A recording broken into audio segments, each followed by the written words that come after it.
اعوذ باللہ من الشیطان الرجیم، بسم اللہ الرحمن الرحیم۔ السلام علیکم ورحمۃ اللہ وبرکاتہ۔ الحرم آن لائن قرآن اکیڈمی میں خوش آمدید۔ آج میں آپ کو ایک بہت ہی پیاری حدیث مبارکہ پڑھ کے سناؤں گی، لیکن اس سے پہلے میں آپ لوگوں سے گزارش کروں گی کہ آپ لوگوں نے اسے اپنے دوستوں میں ضرور شیئر کرنا ہے اور ہمارے ساتھ صدقہ جاریہ کا حصہ بننا ہے۔ تو چلتے ہیں آج کی حدیث کی طرف۔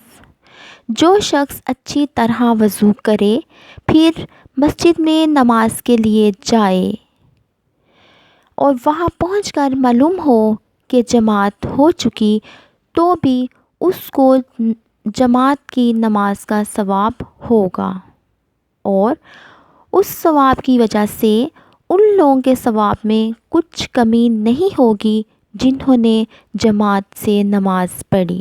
سبحان اللہ۔ اس حدیث سے پتہ چلتا ہے کہ اعمال کا دار و مدار نیتوں پر ہوتا ہے۔ اگر